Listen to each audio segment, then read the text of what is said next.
지난 한 주간 동안 여러 가지 일들이 있었는데 아무래도 가장 큰 일은 대통령 선거라고 말할 수 있겠죠, 여러분. 약 한 달 동안 선거 사전 유세가 진행될 때 그 어느 때보다 부정적인 이미지가 많았던 대통령 선거였던 것 같습니다. 이제 모든 선거도 끝나고 또 하나님이 세울 사람을 세우셨다고 믿습니다. 그렇다면 이제 우리가 기도해야 될 것은 하나님 세우신 대통령을 통하여서 통합이 이루어지고 또 이렇게 극명하게 갈라선 이 양측이 화해할 수 있는 이런 정치가 펼쳐지게 해주십시오. 어떻게 보면 정치는 이런 갈라진 마음들을 서로 타협하고 하나로 묶는 작업이 정치 아닙니까? 하나님 우리나라 정치인들에게 이런 지혜를 주셔서 국민이 하나 되어질 뿐만 아니라 나라의 여러 과제들이 한마음 한뜻이 되어서 하나씩 하나씩 해결되고 풀어지는 역사가 있도록 은혜 베풀어 주십시오 라고 기도하면서 하나님이 펼치실 5년을 또다시 내다보며 나아가는 우리 보배의 성도들이 되시기를 먼저 주님의 이름으로 축복합니다. 성도는 하나님의 부르심으로 교회가 된 사람입니다. 하나님은 우리를 교회라는 이름으로 부르셨고 묶어주셨고 교회로 살게 하고 계신다라는 겁니다. 어떻게 보면 우리 성도들만 모여 있는 이 교회 안에만 머물지 않고 이 성도들이 있는 모임에서 밖으로 나아가서 교회에서 세상으로 나아가서 세상 속에서 참된 성도로 살아가라고 말씀하시지요. 그래서 성도는 모이면 말씀을 읽고 배우고 기도하고 나를 살피고 하나님을 더 가까이 하는 훈련을 하는 반면 흩어지면 내가 배웠던 주님, 내가 만났던 예수님을 세상에 있는 사람들에게 행동으로, 언어로 그리고 우리가 섬기는 삶을 통하여서 표현하고 보여주는 사람이 성도입니다. 그래서 교회를 모이는 교회인 동시에 흩어지는 교회라고 하는 겁니다. 우리가 모였을 때 해야 될 일은 무엇이며 흩어졌을 때는 무엇을 해야 되는지 하나님은 선명하게 우리에게 가르쳐 주시는데 오늘 본문의 말씀은 데살로니가 교회의 모습이죠. 어떻게 보면 데살로니가 교회는 짧은 가르침과 배움을 가지고 있음에도 불구하고 그 하나님의 말씀대로 살고자 애썼던 모범적인 교회입니다. 데살로니가 교회가 어떤 교회였는지 사도행전 17장의 말씀을 보면 바울이 2차 전도 여행을 할 때 세 일해 동안 머물면서 복음을 들려주고 또 그 안에 구원받는 하나님의 백성을 세웠던 교회이지요. 이 데살로니가 교회로 갈 때 마게도냐의 첫 성인 빌립보를 통과해서 가지 않습니까? 아시아에서 바울이 전도를 하다가 어떻게 이 마게도냐 유럽 쪽으로 넘어가게 되었습니까? 바울은 계속해서 아시아에서 복음을 전하기를 원했지만 하나님은 아시아에서 이제 그만 전하고 이 마게도냐로 넘어와서 복음을 전하기 원했죠. 그래서 바울을 깨우치기 위해서 하나님은 밤에 환상 중에 보게 하시죠. 무엇을 보게 하십니까? 마게도냐 사람 하나가 손짓을 하면서 부르고 우리에게 오라는 하나님의 음성을 듣게 해주시는 거죠. 그러므로 바울은 선교의 방향을 틀어서 아시아가 아니라 마게도냐로 유럽으로 옮겨가죠. 여러분 이렇게 하나님의 뜻을 따라서 걸어가는 길이면 문도 열리고 모든 일들이 형통해야 되잖아요. 그런데 마게도냐의 첫 성인 빌립보에 들어갔을 때 어떤 일이 벌어집니까? 복음을 잘 전하고 순조롭게 진행되는 것 같았습니다. 그런데 그곳에서 바울이 핍박을 받지요. 매를 맞고 감옥에 갇히게 되고 결국은 추방을 당하죠. 그렇게 해서 베레아를 거쳐서 이동해 간 곳이 바로 데살로니가입니다. 이 데살로니가에서 약 3주간 정도 세 일의 동안 하나님의 말씀을 가르쳤다라고 기록을 하고 있는데 여러분 세 일이면 한 3주 내지 4주 정도 이렇게 얘기할 수 있는데 좀 더 머물렀을 것이다. 좀 더 길게 보면 한 3개월 정도 머물렀을 것이다. 이렇게 생각해 볼 수 있는데 빌립보서 4장 16절 말씀을 보면 이런 기록이 있습니다. 데살로니가 있을 때 너희가 한 번만이 아니라 두 번이나 나의 쓸 것을 보내줬다 그랬어요. 그러니까 빌립보 교회에 편지하면서 빌립보 교회가 바울의 선교 사역에 후원을 하고 돕는 역할을 했는데 데살로니가 머물고 있을 때 빌립보 교회가 선교 후원금을 보내줬는데 한 번이 아니라 2번 보내줬다는 거예요. 여러분 새 일회 동안 선교 후원금을 2번 보내주기는 너무 짧은 시간이라는 거죠. 그래서 선교 후원금을 2번 정도나 받았다면 아마도 한 3개월, 새 일에 3주는 더 머물고 한 3개월 정도 머물렀을 것이다 라고 해석을 하는 겁니다. 데살로니가전서 2장 9절에도 보면 데살로니가 교회 성도들 가운데 오해가 하나 있었죠. 주님이 곧 재림한다. 그러니까 재림을 대비하기 위해서는 교회에 모여서 성도의 교제를 나누고 주의 일에만 열심히 하자. 그러면서요, 세상에 나가서 일도 하지 않고 교회에 있으면서 교회의 여러 필요들을 축내는 사람들이 있었어요. 그래서 바울은 이들에게 그리스도의 삶이 이런 게 아니라는 것을 본을 보여주기 위해서 어떤 행동을 하게 됩니까? 스스로 일을 합니다. 여러분, 빌립보 교회에서 선교 후원고 보냈는데 그것으로 충분하지 않았기 때문에 바울은 천막을 만드는 일을 하죠. 그러면서 바울은 이 데살로니가 교회 사람들에게 이렇게 훈계합니다. 누구든지 일하기 싫거든 먹지도 말아라. 이게 데살로니가전서 2장 9절의 말씀이잖아요. 여러분, 바울이 데살로니가에서 머물면서 천막을 만들면서 자신이 필요한 쓸 것을 스스로 벌면서 선교를 했다면 이게 3주간이라는 짧은 기간을 머물면서 이게 가능했겠느냐는 거죠. 그래서 3개월이 아니라 한 3주가 아니라 한 3개월 정도 머물렀을 것이다 라고 해석을 한다는 겁니다. 여하튼 3주였던 3개월이든 아니면 3년이든 중요한 사실은요, 데살로니가 교회가 긴 시간 배웠던 것이 아니라 짧은 시간 배웠다라는 겁니다. 짧은 시간, 복음에 대해서. 그럼에도 불구하고 이 데살로니가 교회는 좋은 본을 가진 교회였다라는 거예요. 그럼 이걸 통해서 우리가 다시 한번 생각해야 될 것은 데살로니가 교회의 본이 되는 모습을 보면서 우리는 이 세상 속에서 본이 되는 삶을 살아가고 있는가? 많은 사람들이 그리스도인에 대하여서 손가락질을 하고 비난하는 이때에 그 손가락질이 사라지고 이왕에 종교를 가지려고 하면 나도 저 사람처럼 교회 다니고 싶다.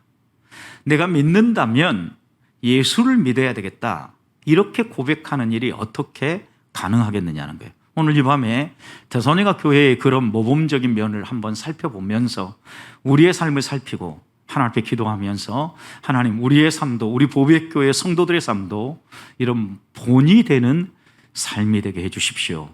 기도하며 나아가기를 소망합니다. 오늘 읽었던 2절 말씀을 보십시오. 바울은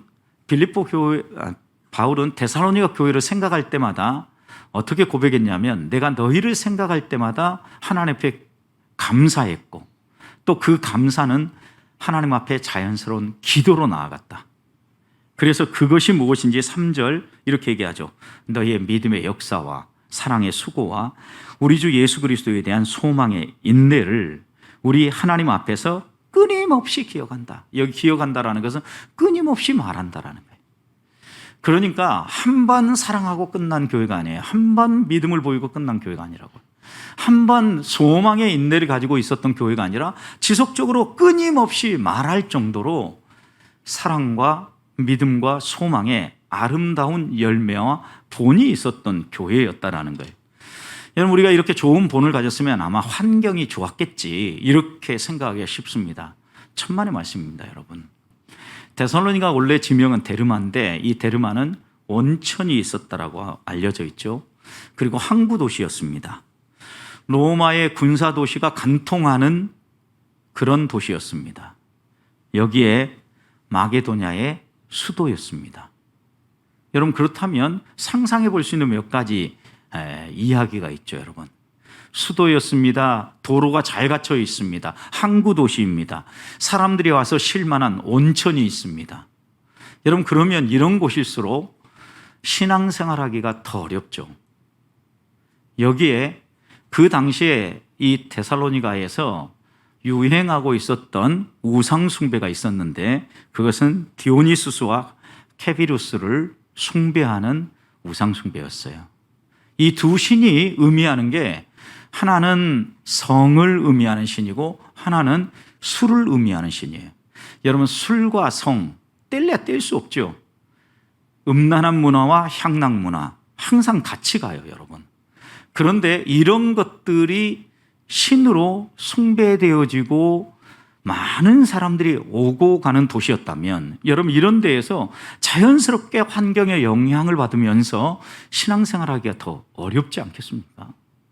그럼에도 불구하고 짧게 배운 이 데살로니가 교회가 믿음과 사랑과 소망의 아름다운 본을 가졌다라는 것은, 우리가 살아가는 이 시대가 아무리 우리 신앙생활 하는데 방해거리가 많고 우리를 흔드는 요소가 많고 불평할 만한 일들이 많이 있다 할지라도 이 데살로니가 교회는 분명히 우리에게 교훈하는 거예요. 그런 열악한 환경이라 할지라도 믿음과 소망과 사랑의 본을 가진 신앙생활을 할 수 있다. 왜요? 우리가 하는 것 같지만 실제로 믿음과 소망과 사랑의 아름다운 열매는 하나님을 신뢰하는 믿음 안에서, 또 하나님을 본받아 사랑하는 삶 안에서, 그리고 견뎌내는 소망 안에서 하나하나 이루어지기 때문입니다. 내가 사랑하고 내가 믿고 내가 기다리고 인내하는 것 같지만 결국 이 모든 것을 하게 하시는 분이 하나님이시기 때문입니다. 특히 이 데살로니가 교회는 어린 신자였다면 여러분 생각해 보십시오. 신앙생활 처음 시작하면 어때요? 갈등할 일이 많아요, 적어요? 더 많아요, 일반적으로. 왜냐하면 주일날도 세상 친구들도 있기 때문에 교회 가려고 하면 세상 친구들이 놀러 가자는 일도 더 많고요. 처음 믿는 신자일 경우는요, 왜 꼭 주일날만 예배해야 되지? 이렇게 생각할 수도 있고요. 수많은 장애거리가 많다고요. 그럼에도 불구하고 어린 신자예요. 환경이 어려워요. 신앙 지키기 쉽지 않은 환경이에요. 그럼에도 불구하고 이들이 믿음과 사랑과 소망의 아름다운 열매가 있었다면 이들이 좋은 선생님을 만났거나 아니면 좋은 자질을 가졌거나 아니면 이들의 능력이 뛰어나기 때문이 아니라 하나님이 특별히 그들에게 은혜를 베풀어 주셔서 이런 열매가 맺혀졌다라는 거예요. 그래서 제일 먼저 우리가 관심을 가져야 될 것은 우리의 환경이 어려운데, 내가 본을 보이며 주의 자녀답게 살기 어려운데 내가 그렇게 살기를 원하는 하나님의 뜻을 마음에 새겼다면 해야 될 일은 기도입니다. 은혜를 구하는 겁니다. 하나님 자꾸 내 마음에 부담을 주시고 내게 이런 꿈을 주시는데 내가 살아가는 환경, 우리 가정의 환경, 우리 주변의 환경은 도저히 그렇게 살아갈 수 없습니다. 어렵습니다. 그런데 내 마음속에 그렇게 살고 싶은 소망이 있습니다. 열망이 있습니다. 도와주십시오. 이렇게 기도할 때 하나님은 이 데살로니가 교회를 변화시킨 것처럼 저는 우리 교회도 또 우리들도 변화시켜 주리라고 믿습니다. 자, 그러면 새 일회 동안 이 데살로니가 교회가 배웠던 복음의 핵심은 무엇입니까? 바울이 3주간 동안 이 새 일회 동안, 아니 좀 더 연장해서 3개월 동안 가르쳤던 복음의 내용이 무엇입니까? 사도행전 17장을 한 번만 펴보시겠습니까? 사도행전 17장 조금만 앞으로 가셔서 2절과 3절 말씀을 보십시오. 우리 같이 한번 읽어보겠습니다. 2절과 3절. 바울이 자기의 관례대로 그들에게로 들어가서 새 안식일에 성경을 가지고 강론하며 뜻을 풀어 그리스도가 해를 받고 죽은 자 가운데서 다시 살아나야 할 것을 증언하고 이르되 내가 너희에게 전하는 이 예수가 곧 그리스도라 하니. 자, 새 일회 동안 한 게 무엇입니까?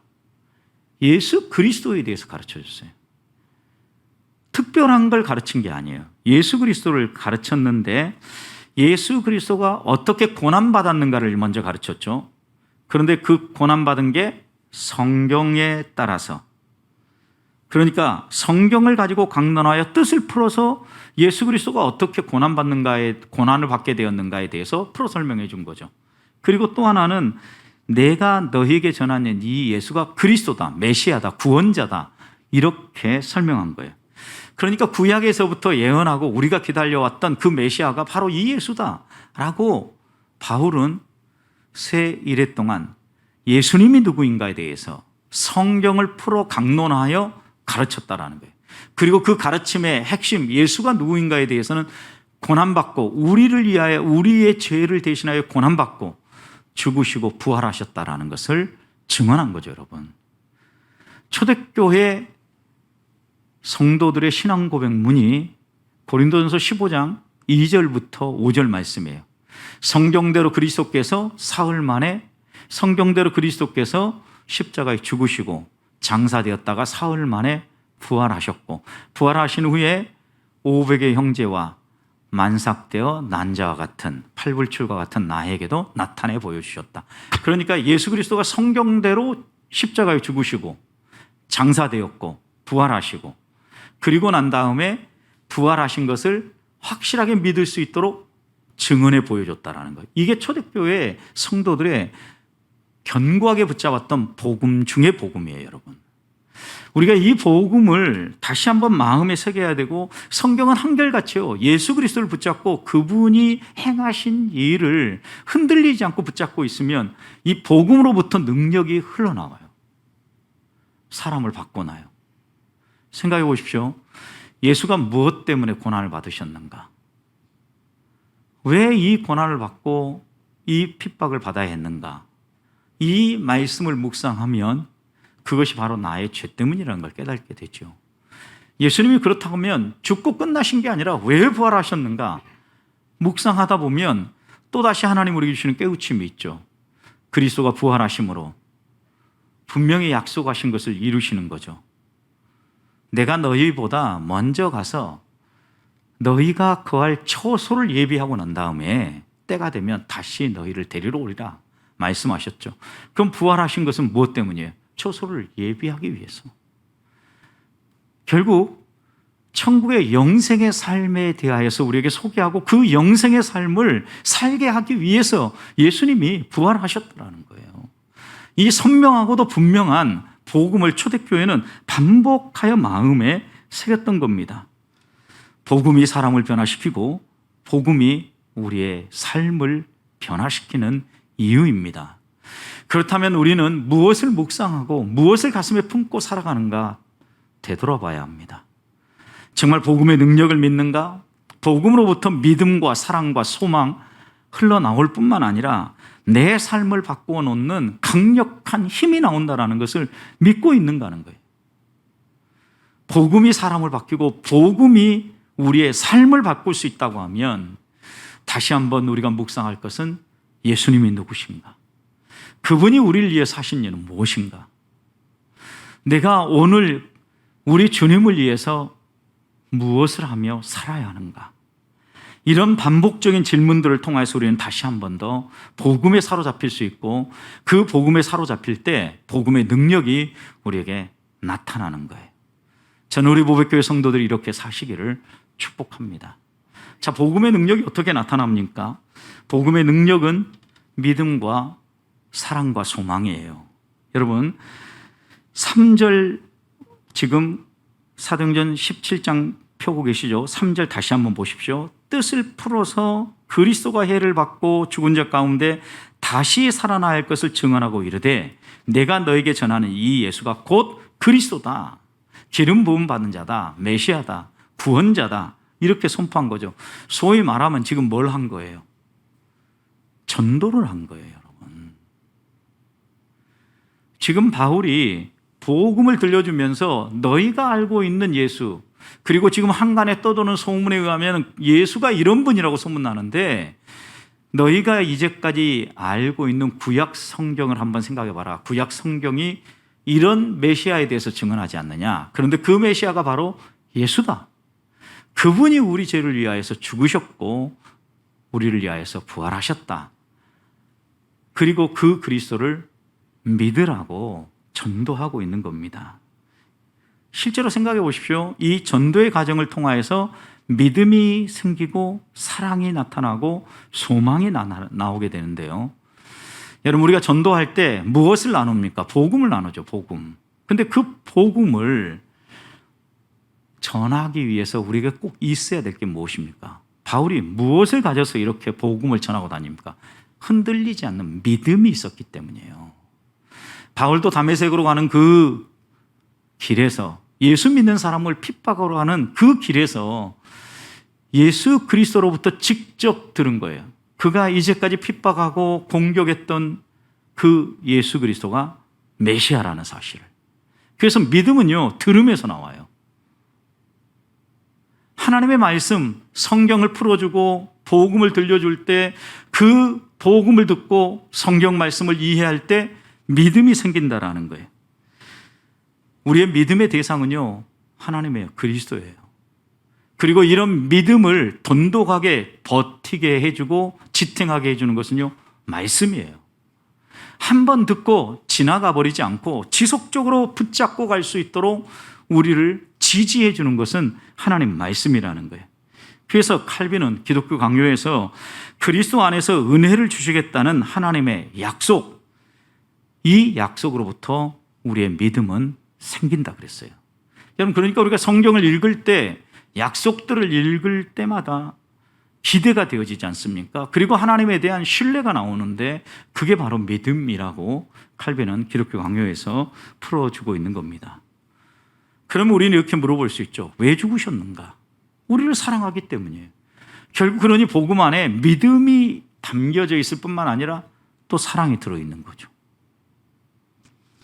또 하나, 여러분, 예수 그리스도가 부활하신 이유가 무엇입니까? 우리를 불러서 하나님 나라에 영원히 살게 하기 위해서입니다. 그러기 위해서 우리 주님이 재림할 것을 우리는 어떻게 해요? 기다리는 거예요. 이게 뭐예요? 그리스도인의 소망이에요, 소망. 결국 우리가 복음을 제대로 붙잡고 그 이 복음을 나눌 때, 이 나누는 전도 안에는요, 믿음이 있고요, 사랑이 있고요, 소망이 있어요. 결국 우리가 복음을 붙잡고 복음을 나누는 이런 과정을 통하여서 하나님의 좋은 모범적인 신앙인으로 설 수 있다는 거예요. 다시 한번 우리들이 하나님 앞에서 나는 믿음과 소망과 사랑을 붙잡고 복음을 나누고 있는가?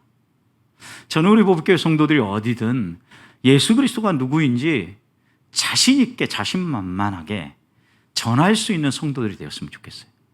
거기로부터 믿음이 흘러나오고, 거기로부터 사랑이 흘러나오고, 거기로부터 소망이 나오기 때문입니다. 그런데 이 믿음과 소망과 사랑은요, 공통점이 하나 있어요. 다 외향적이에요. 믿음은요, 하나님을 향해요.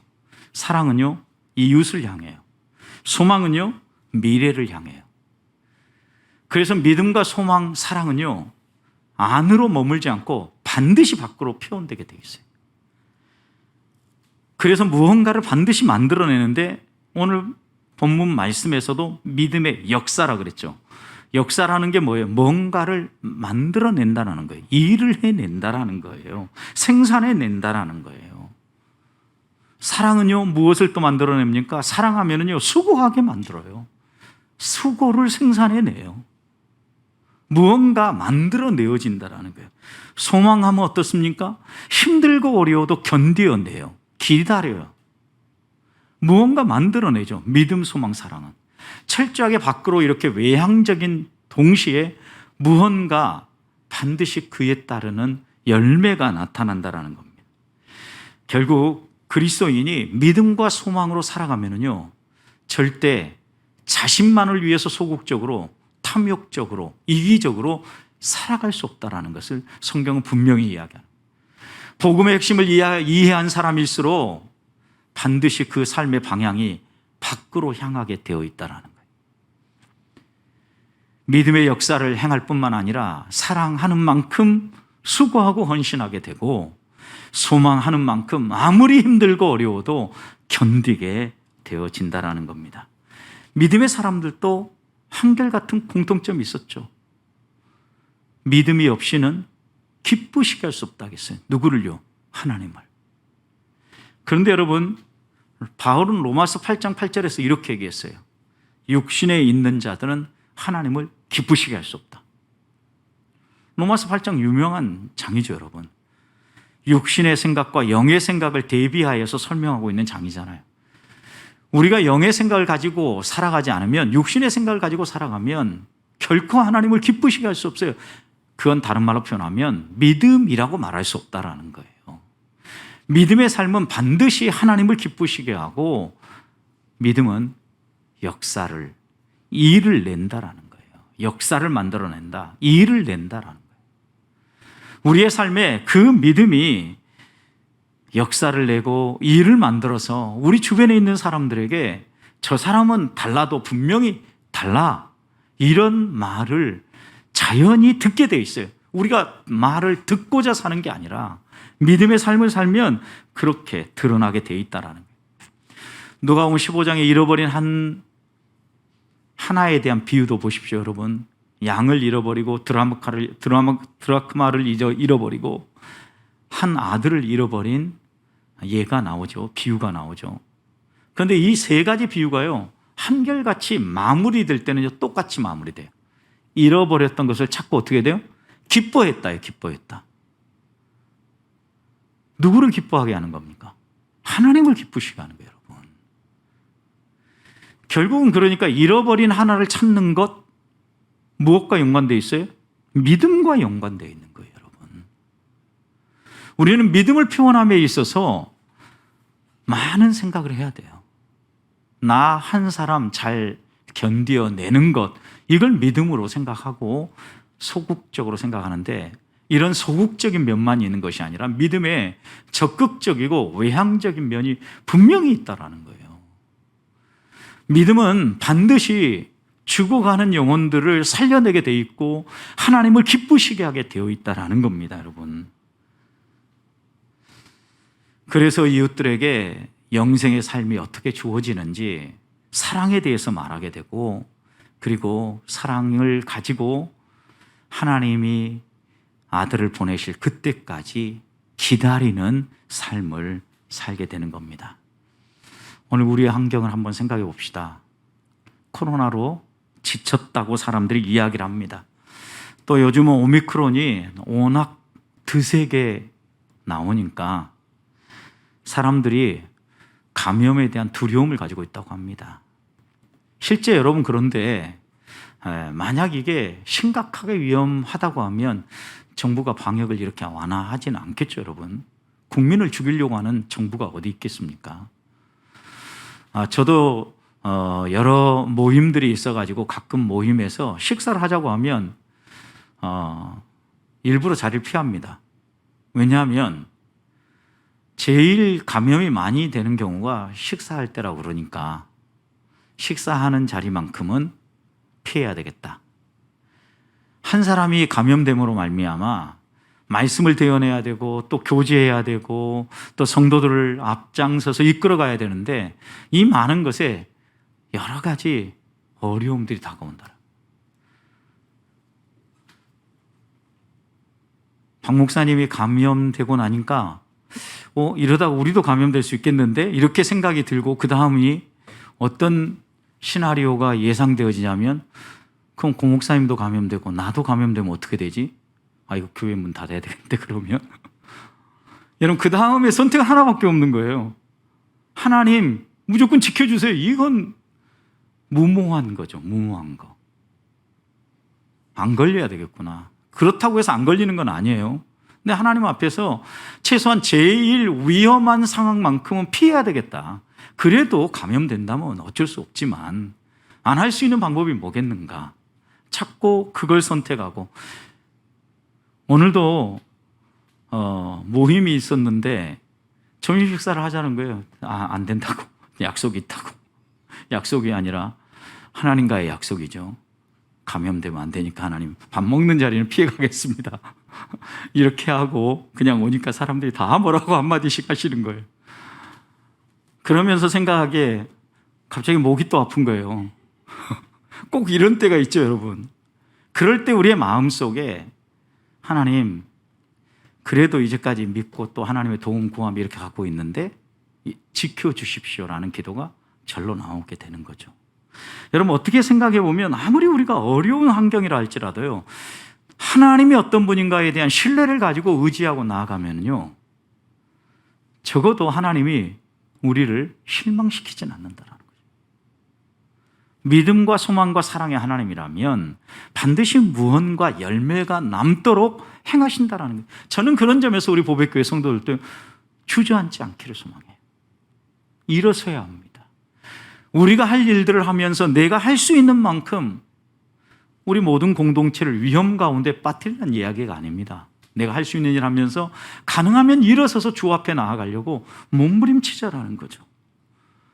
또 하나 우리의 어려움은 뭐냐면요, 이 세상에 물질적인 풍요를 추구하는 방향으로 계속 가고 있다는 거예요.